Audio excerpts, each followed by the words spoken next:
Which is interesting, right? I mean, but what if all the food production? Well, I think this is what could potentially happen, right? Like, the more information, the more data you can process more quickly. You know who's ordering, what their past preferences are, and you can make those decisions in a microsecond without the person even doing it. So I'm in the mood for a burger. Let's say your partner is allergic to burgers, and they'll only eat, I don't know, something else, right? Salads. And you have essentially a cloud kitchen that can then process, cook, and do things the way that you like them, right? Versus the way that they propose they should be made. And then based on your level of variance and your ability or your willingness to try new things, it can also suggest different things. Yeah, no, I like the concept. How would we connect this back to maybe the metaverse or NFTs though? So I think in some ways you become a evolving NFT. Okay, so hear me out. When you look at a painting, it's got certain characteristics. 70% blue, 2% white, whatever. Right? There's different things that are baked into its appearance, things like that. When you have an ID card, it has certain data on you. Yeah. When you show that data, that verifies that you are who you are. As everyone knows, there are fake identification cards that are made all the time. If you internalize your ID card and even yourself into some kind of NFT that then holds that information that could be updated based on your life and things that you're doing, then there's really an interesting way to interact in the world, right? So I think in the future, it'll be NFTs really dealing with themselves. So, okay, you're born age 0, 2 months, right? And you enter a space, right? That creates food. It can make suggestions based on your specifics. Maybe you've been overfed or underfed or whatever it might be, and maybe it's a different time of the day. All those things can come into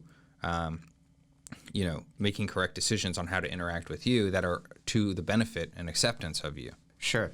And, this kind of reminds me of what I've been following one project which is kind of exciting called Alethea AI, which is these are NFTs that are available via OpenSea that, in fact, have these kind of advanced machine learning and AI abilities. So, for example, you might have an image of, or there are images of, let's say, Napoleon Bonaparte or Caesar, right? And as these AI modules are fed additional historical information about the individual, right? You can actually interact with them, right? And the application here is interesting, wherein you could have almost kind of like a holodeck recreation of, let's say, Julius Caesar, right? And while we don't have the holodeck quite yet, you could interact with that in the metaverse or simply on your phone or screen or in a mixed reality. But inversely, to your point, what could also become quite exciting is actually having that ownership NFT of you, right? Wherein you have, however it's presented, it could be an avatar of your choosing, or it could be an image that you like, or it could be a 3D interactive volumetric, as these things kind of are, right? And you could continue to feed into it, right? All those different data points that constitute you, or inversely, maybe only certain data points that constitute you, right? So what would be better than a digital secretary to you, right, within certain applications, than a trained machine learning enabled, right, module of your capabilities and or preferences and or past historical manner of conducting things, right? That could be relied upon with a high degree of fidelity or trusted by you, right? To, let's say, for example, schedule meetings, right? Or along the way, kind of continue to do more and more advanced tasks, right? Where the idea is, if I could be in 2 places at once, right? Well, maybe hypothetically now you could start to be, right? Yeah. So, I mean, you've read the book, but so I wrote a book called The Simulation Arcade. And without giving a spoiler alert, essentially the simulation arcade is the ability to then relive or recreate, worlds to live in, essentially to occupy our time, almost like miniature metaverses that are based off the information of the past. And what's interesting, and right now we have very little data, like on our own great-great-grandfathers, right, or mothers, right, whatever it is, right. You probably never heard the voice of your great-great-grandparent, in an audio format or anything like that. But if they had lived their entire life as an NFT, where every kind of parameter of their life was identified, or replicatable, you could essentially sit down and have a cup of coffee with that person in the metaverse in the future. Right. So I think that's where you could also, there's so many different applications, right? Like, for instance, let's say you are trying to prepare yourself to be a better public speaker, and you join a metaverse room that wipes your memory, and you see yourself, but you don't know it's you, standing up and giving a presentation, and you can look at it in a non-biased way. But then once you get out, your memory's back, and the additional memory that you picked up in that experience would allow you to then have a realization that you wouldn't have if you had that filter or bias going into it, right? But going back to this idea of like creating these worlds and experiences that you probably couldn't have anywhere else. I mean, imagine being able to, instead of having to sit down and read a book, and as you read the book, the words turn in your imagination to create some kind of world and experience that allows you to develop it and internalize it.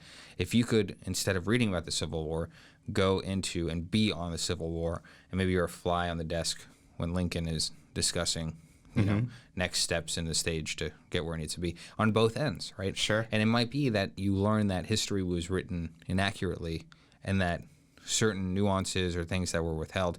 And we're seeing that today, that there's this big discussion on misinformation. And the question is, how is this current last few years going to be written in history? It's going to be, I think, very interesting to see how all that plays out. But you can be sure that there will be things that are left out. And in order for you to have an actual level of discovery and find out maybe what is the truth, this is the issue, right? If you have the data today that is corrected or stored so accurately, you can live in those different experiences and know that there's some truth to it. But if you're recreating events of the past, the only way you can really find out that the only way you can really find out that they're accurate is that they get you to a point that you can actually verify. For instance, let's say you're standing at the top of a mountain and you throw a ball down that mountain, and history says that it will land in this exact spot. It's only possible that it lands in that spot if the angle, the speed, and the conditions of the time are the same, that it lands in that exact spot. But if anything was manipulated, changed, then it may land a few inches further, may land a lot farther away, right? So that's how you can maybe test if I'm rewriting history and I go to the point where I know where things to be true, where that ball ends up, and I run the algorithm and the test of everything before, it's possible that I could become more accurate if through that generation I can verify it at a later point, that things end up the way that they are. Let's say, for instance, a document like Declaration of Independence. You recreate the world of, within that time frame, and you look at the documents, the one that is the actual document you have today versus the one created in this other world, and you see that two words are different. So you might say, okay, there's more tweaking to be done for it to actually match up. Because when it matches up, then you know that you can, to some degree of certainty, go back into that digital world and sit down and be a fly at the table, or even be that player, right? Like, let's say you wanted to be, different time period, but Abraham Lincoln, right?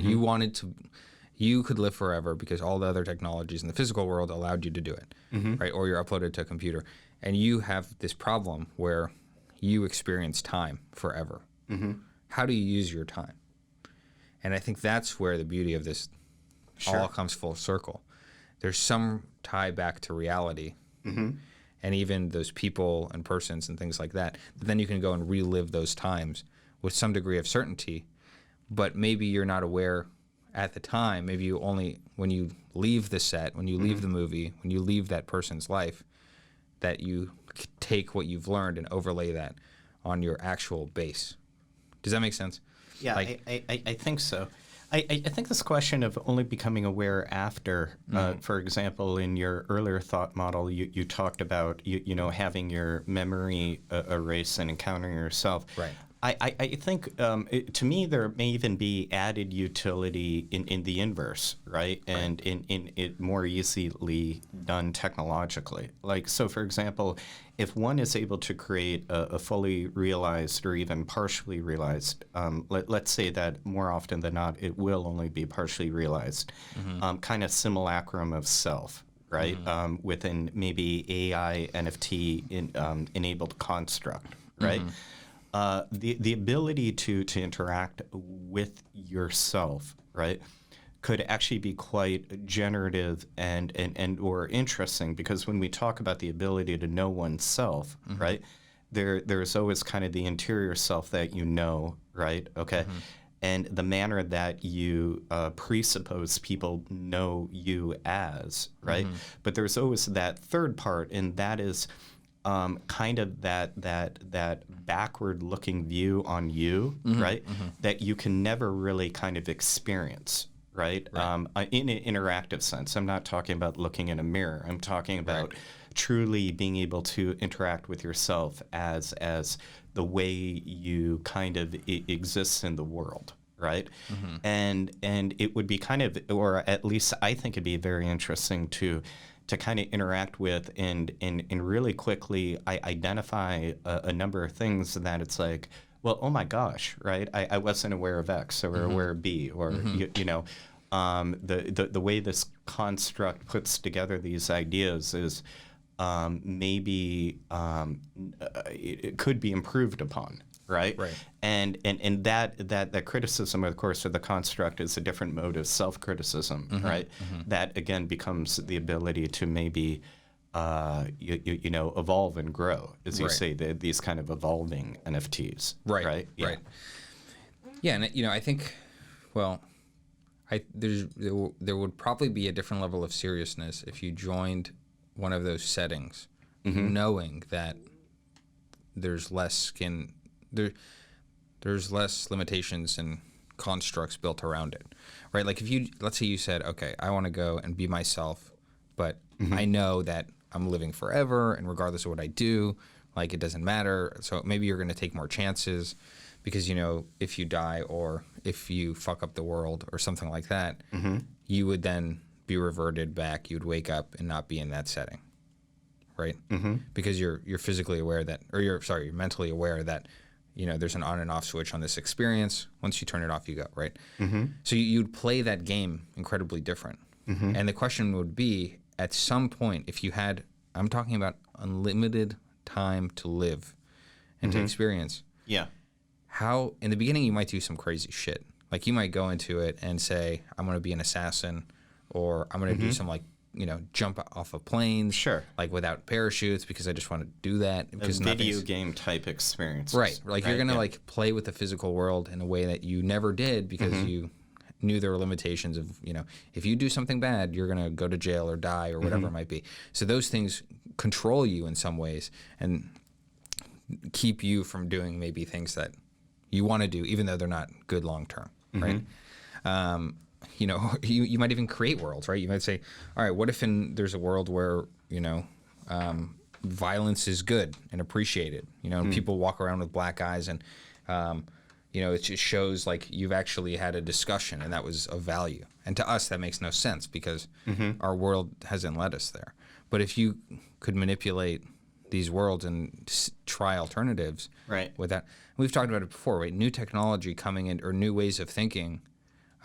It's not always the development of the new technology, it's the adaptation of the existing technology. For instance, you could have an autonomous vehicle today, but it has to work within the existing system, that there's manned vehicles, that there's streetlights that were developed for people to see, right? It's like if you go to some developing countries, they're not laying down landlines because they can just start with a cell phone. So there's no reason for them to go through some of those steps, right? So if you created a new world that didn't need street signs or whatever, right? Everything could be in tunnels, or it could be one lane of traffic because it's so efficient that it's actually uncomfortable for someone to ride in, because it can efficiently go through a crossing lane knowing that it's got enough space, but it's extremely frightening for the person on the side, right? But I don't want to go too far down that rabbit hole. I think what's more interesting is thinking about the worlds you could then create that would have no bearing on your actual existence. I mean, we kind of do that already, right? You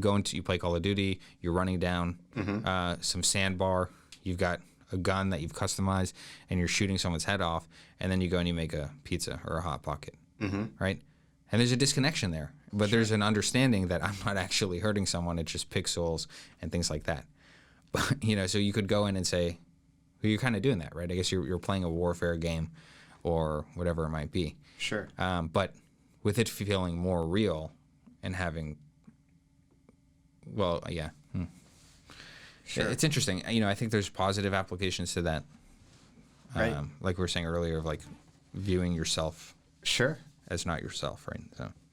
Now, we spoke a lot about real estate, but it might be interesting to look at kind of the healthcare dimensions of this as well, right? Wherein the ability to, as you say, draw in a lot of this data in the creation of self or cells, right? It would be interesting in a metaverse reality in terms of being able to algorithmically look at what your present health profile is, right, against multiple different outcomes, right? So, for example, whether it be in a mixed reality, AR or VR context, you could kind of enter a room, right? It could or couldn't look like maybe a doctor's office, right? And within the context of this room, you could actually see a future self, right? Whether it be 15, 20, 40 years in the future, right? Against certain variances of health parameters, right? Meaning, certain levels of obesity and or activity and or, other lifestyle attributes, right? And be able to make health-related decisions, right, in relationship to that, right?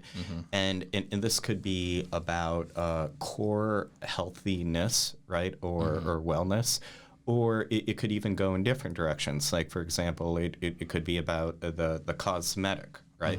If you get a certain procedure done, right, how might that look like tomorrow, 10 years from now, 15 years from now? If you have a facial surgery or reconstructed nose, or how does that look like when you're 85? Right. And the metaverse might be able to kind of have that forward-looking view that kind of empowers you at the very least your thought processes and making these decisions, if you will. Right. And I mean, what's interesting is people love data, right? There's a lot of people, myself included, that will wear an Apple Watch because it tells you how many steps you took, and it's just giving us more insight on our reality, right? Where with food, for instance, there's plenty of apps and things like that where you can log that information. Hey, I had a burger, blah, blah, blah. But, there's a lot of variance in it, right? The weight of the burger, how much mayonnaise was used, things like that don't have any, they're not being logged, right? So you might think of how are those things logged, and certain routines that you have, how did they play out over time? So, I mean, let's just, for fun, think about how do you log a burger, right? I mean, you've got the visual aspect of it. So if you get feedback from your eye, then the difference of weight in your stomach based on the different things that you've taken down, and then every bite you could kind of make some kind of estimate of how much you've actually eaten versus not, right? But I think that's interesting if you're able to then take in more parameters, more input pieces, right? Then you can actually make those decisions, or better decisions, and have a better idea of where you're going, right? There's also the issue with, there's, some people that live to like 105, and they're like, well, what do you do? And they're like, I drink one Dr. Pepper a day, right? And that just doesn't make any sense. And they're like, all the doctors that told me not to are dead. and I'm not, right? So it's like all, so there's also this genetic piece to it that I think is not fully understood, right? You could eat super healthy, work out every day, you get cancer, it doesn't matter, you're done. If it's a certain type of cancer, right? Potentially, depending on how severe it is, right? I think Steve Jobs was fairly healthy. I mean, he did eat like only apples for weeks at a time. Yeah. Maybe the sugar in that wasn't a great thing for his health, right? Yeah. But he had his own ideas on what health was and what made him feel better and all those things. But if there was actual data that could give you insight on that, cross-referencing your genes and other things that actually have some say in the matter, that I think that's where it gets super interesting. Sure. And sorry. Please. One thing. So, it may be that eating is just, it's another input thing, right? And people enjoy eating. I think it's very fun. But there might be, like if you're ordering in a cloud kitchen that knows you as your NFT and your parameters and creates that burger that's not as bad for you because it uses less oil or fat to muscle to lean, different equations there. I mean, that could be really interesting, right? Because then you could still play in the game of enjoying the cultural meaning of eating a burger, right, without as many of the side effects, right? Sure. Amazing. And 2 quick points. One to the Apple Watch and or other reality. When you talk about being able to assign attributes and or parameters to eating a burger, the holy grail for me has always been that continual glucose monitoring, right? Even is applicable to non-diabetics, right? So the measurement of the burger is everything you describe, sure, but the ability to actually look at that in terms of sugar levels and other levels, right, within your body could be quite exciting. To the other point, though, the ability when you talk about the genetics. A couple of days ago, I was reading an article that although perhaps a bit spooky from a totalitarian perspective, it was talking about being able to literally construct or reconstruct the facial structure of an individual by looking at their DNA, right? Now, moving away from the spookiness of that, right? Let's think about that in terms of a different way, right? So if I can reconstruct your face, presumably in a few years I can reconstruct other parts of you, right? And then within kind of an algorithmic metaverse type reality, right? I can begin to run this through different scenarios. So for example, when we talked about earlier being able to see future selves that are focused largely on diet, perhaps environment and other behaviors, right? You could kind of look at a DNA level, right? Say if I ski or golf X amount a year, right? What are the long-term implications for me, right? Now, for one person, nothing could be better, right? An active skiing or an active golf life, right, into your 80s is just what the doctor ordered, right? For another person, it could be, genetically, you're predisposed to a bad back or weak knees, right? And we want to recommend other forms of activity, right, that are, again, determined to not really put that type of strain, right, whether it be a rotation strain for the back or whether it be, the impact strain of the knees for skiing, right? These could be yielded and they could kind of also be projected as well. So, again, empowered with that information, right? You could have been, forever shredding it up, so to speak, in your 20s, right? But then you're like, well, just kind of looking ahead 50 years, right? I decided to take on another form of, kind of experiential exercise enjoyment, right? And it could still be kind of robust. Like maybe, I don't have the data on it. Maybe you went into mountain climbing or something because it isn't exactly the same type of impact, right? And you still have a pretty, aggressive physical disposition, but your knees or back are not being stress in exactly the same way. Right. And I mean, there's genetic information we have based on our muscles, the type of muscles you'll create. I mean, if you talk to different people who work out, you'll know that everyone has a different level of holding their muscles, based on how often they need to work out, right? So let's say, for instance, you could change that to make it, if you work out once, you'll keep that muscle creation for a year, right? Versus lose it within a week, right? And change those parameters, then allow you to live a more optimized life. The interesting thing of today is there's so many things we're in the dark about, and we know very little about. And I think, sometimes it's fun to look back and say, how did people live without a phone that gave them all this information, right? They were just left there to wonder and be ignorant on it because there's no way for them to find out. They would have to run down to the library or, or for instance, let's go back further. Right now we take for granted I can listen to Madonna, by clicking a couple buttons and she's playing in my living room and I can hear it. But back in the day, if you wanted to see live music, you could only see it by seeing it live.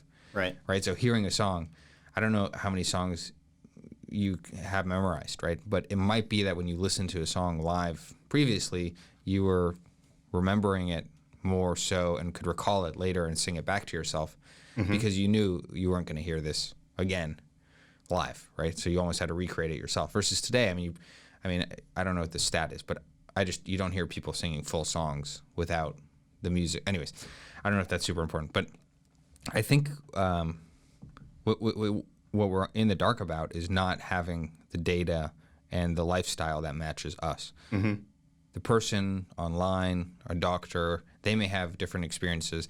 The data sets may not be as accurate as the data sets we'll have in the future if we're able to log a large collective of people. So I think that's where it becomes super interesting. And that's where the input that you put in, which is like, the food, the way you work out, the things you expose yourself to, all those things you'll have a better idea of where it takes you in the future. Because, we all know people who live very healthy lives. Or you hear people who live very healthy lives and something happens to them and it's all for nothing, right? Or, they could have been smoking cigarettes because they didn't make it, to 50 years old because of some other issue, right? And they were cautious in the areas that maybe they shouldn't have been cautious in. Maybe they shouldn't have been breathing in fumes or something like that, but they didn't smoke, right? And it's like there's this kind of weird, I guess the more you know, the better decisions you can make, right? And that's where I think we're in the dark on. There's a lot of things we don't know. It could be that drinking this whiskey is actually bad for us based on our metabolism. But we sit here and love every sip because we think that it's fine for us, right? And, we were talking about these different sectors. So we've gone through real estate. We've actually touched upon information technology and utilities, and we've talked about healthcare. Right. But I think as a segue is, to your point on financials, maybe the ability to kind of forecast, again, if you could empower people with knowledge on how, we really, there's a fundamental disconnect at the moment between, let's say, your healthcare provider and your financial advisor, right? Meaning that when you sit down with your financial advisor and you say, I want to put together a retirement plan, right? That's really devoid of this whole data set, which is actually quite large, right? Of what are some of the things we're going to need to think about in the future and or not think about in the future, right?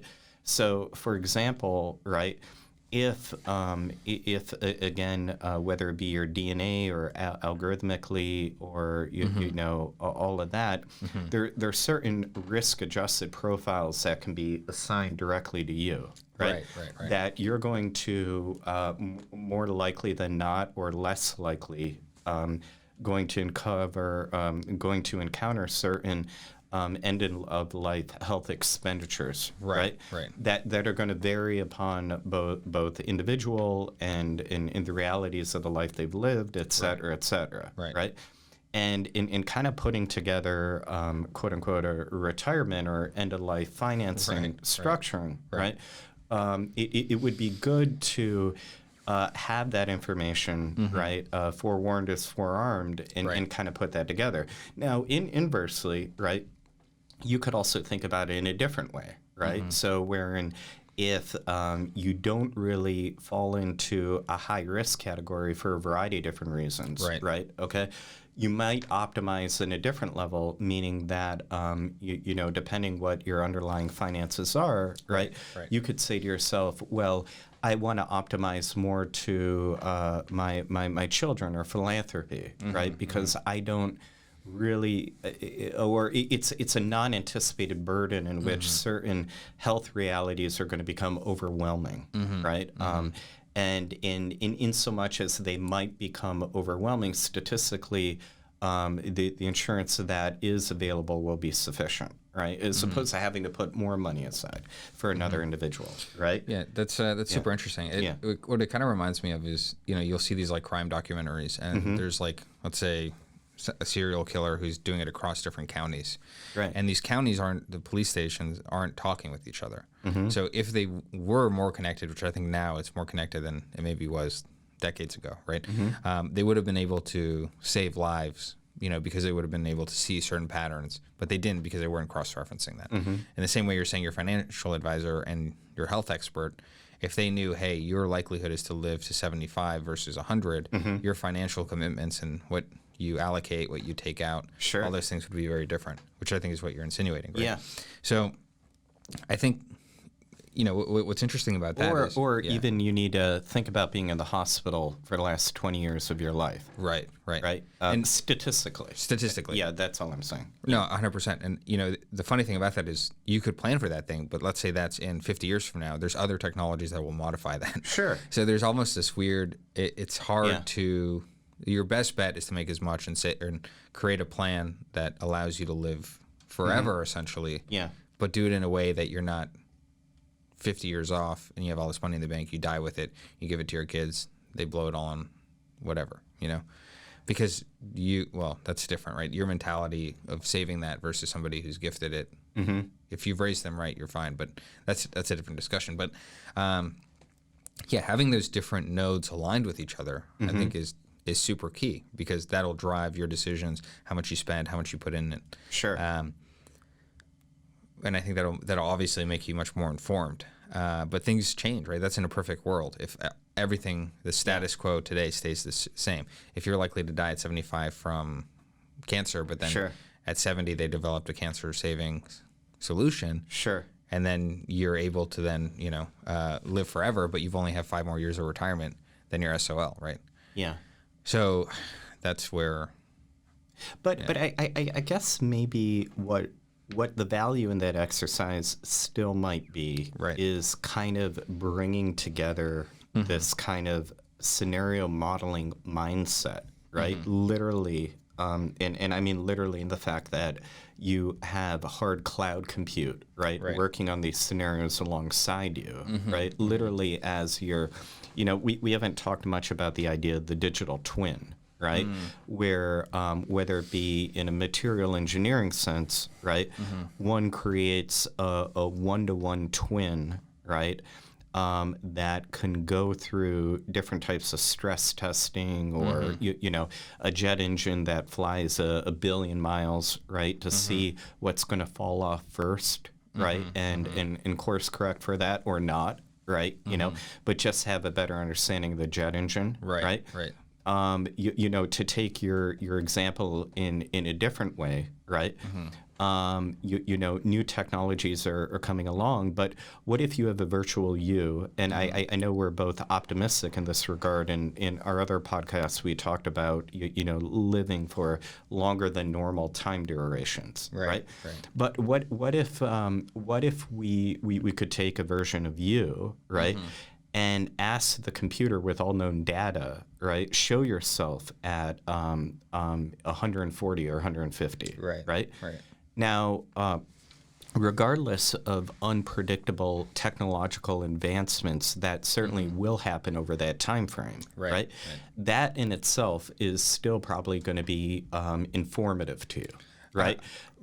It'd be hard to, like, for example, by the year 150, you know, hypothetically, maybe your nose would fall off, right? Within this model, right? Now, what you might do, right, at your present age, right, is just go to the nose doctor and say, I anticipate being around a little while, right? Could you maybe do a slightly deeper level scan, right? And maybe if you want to recommend a daily ointment, that idea of an ounce of prevention is a pound of cure, right? And that's not negating the fact that by the time you're 95, right, the nose thing is no longer an issue, right? But you were kind of forewarned with the possibility to think about, right? But it also just as a preventative measure. Sure.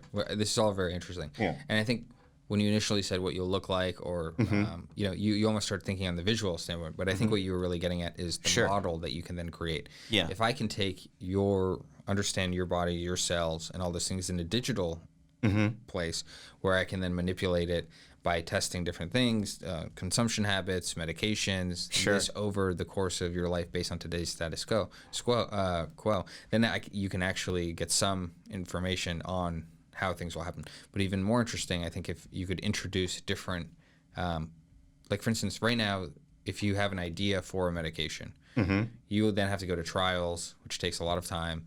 It costs a lot of money. You're putting people at risk, and you're taking educated guesses.